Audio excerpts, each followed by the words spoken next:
बिस्मिल्लाहिर्रहमानिर्रहीम। हमारा आज का टॉपिक बेसिकली स्लाइसिंग के मुतालिक है। स्लाइस का मतलब है टुकड़े, पीस। ठीक है, ये कमांड स्पेशली वेबसाइट के लिए इस्तेमाल किया जाएगा। आप लोगों ने गौर किया होगा कि जब हम कोई साइट लोड करते हैं तो बाज़ साइडें लोड होने में कम टाइम लेती हैं और बाज़ साइडें जो है बहुत ज़्यादा टाइम लगाती हैं।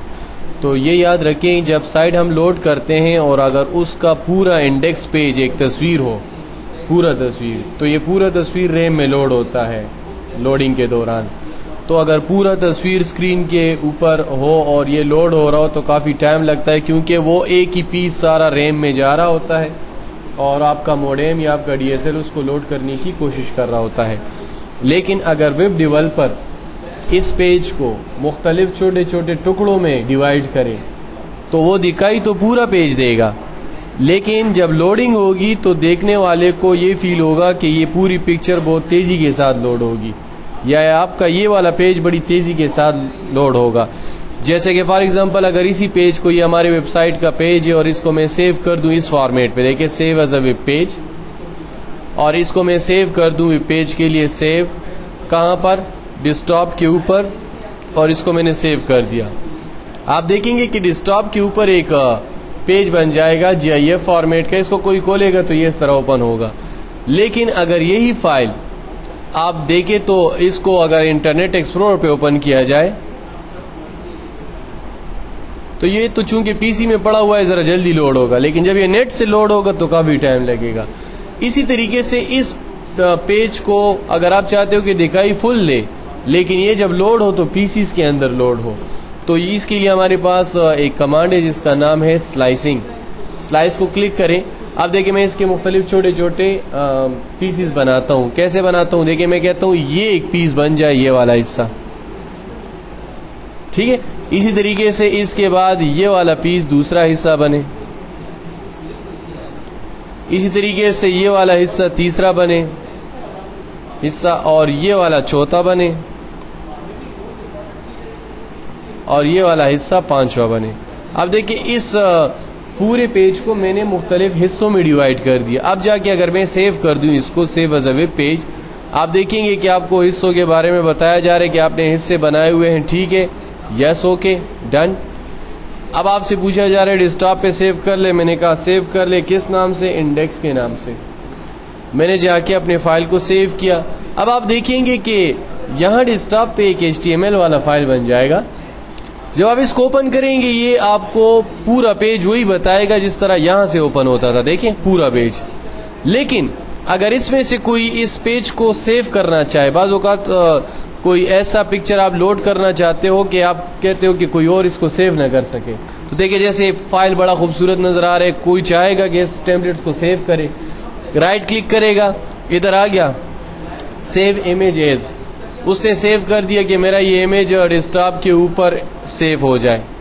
अच्छा, सेव भी हुआ। अब आप देखेंगे कि ये फाइल जो मैंने जहां पर राइट क्लिक किया था, ये एक छोटा सा हिस्सा सेव हुआ होगा, पूरा फाइल सेव नहीं होगा। यानी उसको दिखाई तो पूरा फाइल देता है, लेकिन बेसिकली वो पीसीज में है।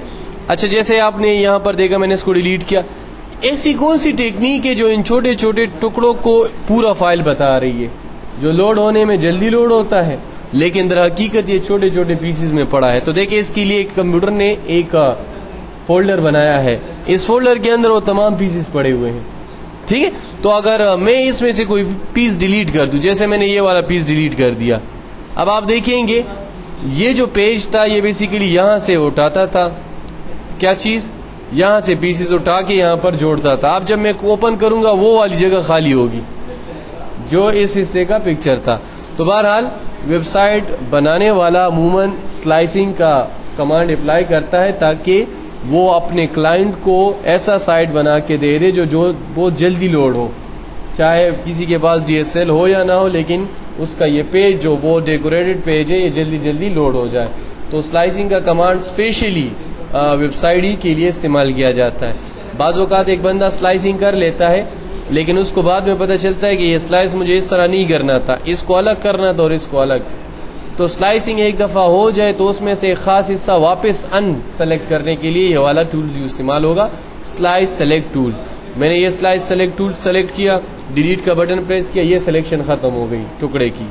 इस तरीके से मैंने ये भी खत्म कर दी। इसका मतलब क्या हुआ, एक टुकड़ा ये हुआ, एक ये हुआ, एक ये हुआ और आखिरी ये बच गया। ठीक है, तो मीन स्लाइसों को आप कर सकते हो नए सिरे से, या फिर पहले से बने हुए स्लाइसों को आप दोबारा खत्म कर सकते हो। ये तो था स्लाइस टूल जो स्पेशली वेबसाइट्स के लिए इस्तेमाल किया जाता है, या कोई ऐसा पिक्चर जो आप चाहते हो कि दिखाई फुल दे लेकिन कोई इसको कॉपी करना चाहे तो वो हिस्सा सिर्फ कॉपी हो जहां पर उसने राइट क्लिक किया हो।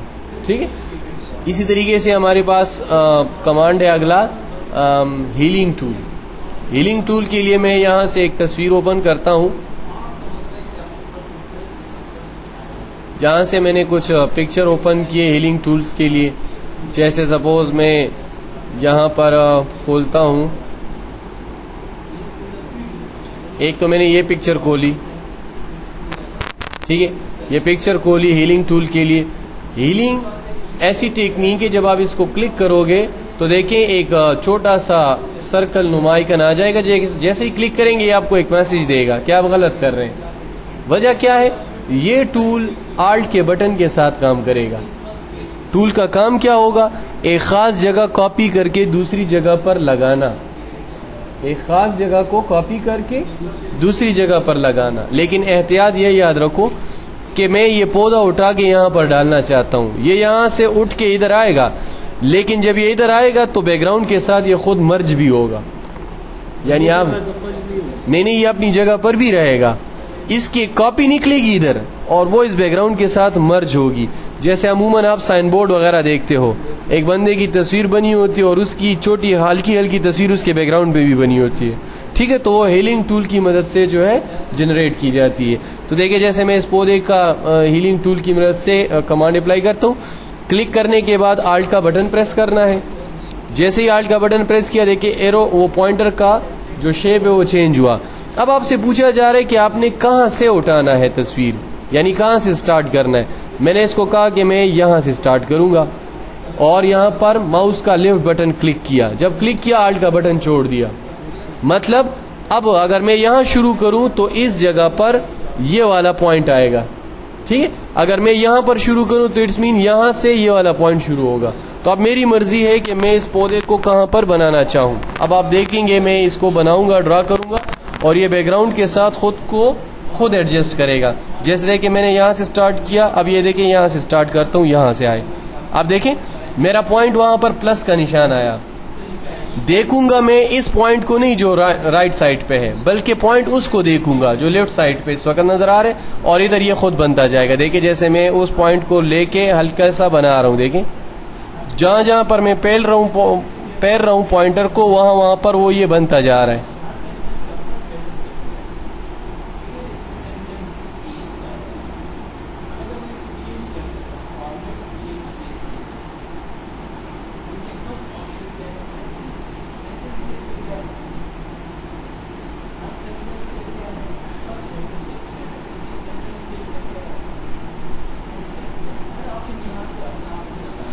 जितनी खूबसूरत तरीके से आप इसको इधर ड्रा करेंगे उतनी खूबसूरत तरीके से वहां पर वो बनेगा।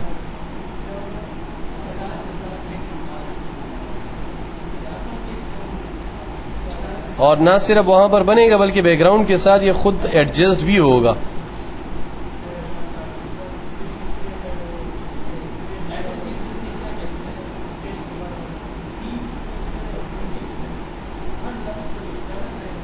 आप देखिए जैसे ही मैं क्लिक को छोड़ूंगा आप देखेंगे ये बैकग्राउंड के साथ खुद मर्ज होगा। तो आपने देखा हमने एक ऑब्जेक्ट को उठाया उसकी ओरिजिनल जगह से और हीलिंग टूल की मदद से उसको हमने दूसरी जगह पर जहां पर हमें जरूरत थी वहां पर पेस्ट कर दी। ये वाला कमांड हमेशा तस्वीरों के अंदर एडिटिंग के अंदर इस्तेमाल की जाएगी। एक परिंदे को उठा के दूसरी जगह पर कॉपी करना है और आप चाहते हो कि उस बैकग्राउंड के साथ वो मर्ज भी हो जाए। अमूमन ये डक वगैरह जो होते हैं जो पानी में तैरते हैं तो उसका आधा है वो अक्सर पानी के साथ मर्ज किया जाता है ताकि ऐसा दिखाई दे कि इसके अंदर जा रही है। तो उसके लिए ये हीलिंग टूल का इस्तेमाल किया जाएगा। या आसमान पे जो है कोई परिंदे वरिंदे बनाने हो जो आसमान के यानी स्काई कलर के साथ उसको मर्ज करना हो तो उसके लिए भी ये इस्तेमाल किया जाएगा। सर ये एक इमेज से दूसरी इमेज बिल्कुल, आपका बहुत अच्छा क्वेश्चन था। आपने कहा कि यही तस्वीर में अगर दूसरी पिक्चर के ऊपर यही ऑब्जेक्ट ट्रांसफर करना चाहूं तो कर सकता हूं। जैसे देखिए मैंने यही ऑब्जेक्ट एक और तस्वीर के ऊपर डालना हो तो सेम यही तरीका होगा। उस पिक्चर को पहले खोल दूंगा जिसके ऊपर इसको डालना है। सपोज मुझे इसके ऊपर डालना है, ये दूसरा ऑब्जेक्ट है, ये वाला पौधा उठा के यहाँ पर डालना है। तो देखिए तरीका वही होगा, हीलिंग टूल लेंगे, फिर उसके बाद फोकस लेंगे। कहाँ से हमने फोकस करना है, फोकस लेने के लिए आल्ट का बटन, और अपना फोकस ले लिया कि यहाँ से मुझे स्टार्ट करना है। फोकस ले लिया, अब इधर इस ऑब्जेक्ट पे आता हूँ, ठीक है। वही पौधा जो है वो मुझे इधर ड्रा करना है। देखें जैसे ही मैंने क्लिक किया वो उसका पॉइंट इधर आ गया। अब देखिए यहाँ पर बनता जाएगा।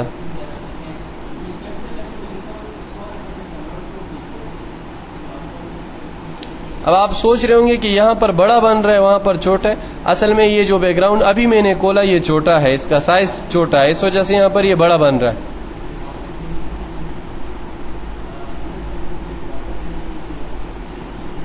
जितना बनाना चाहे बना ले, उसके बाद क्या कर ले, जैसे ही छोड़ेंगे आप देखेंगे कि वही तस्वीर इधर आएगी, लेकिन इस बैकग्राउंड के साथ वो खुद मर्ज भी होगी।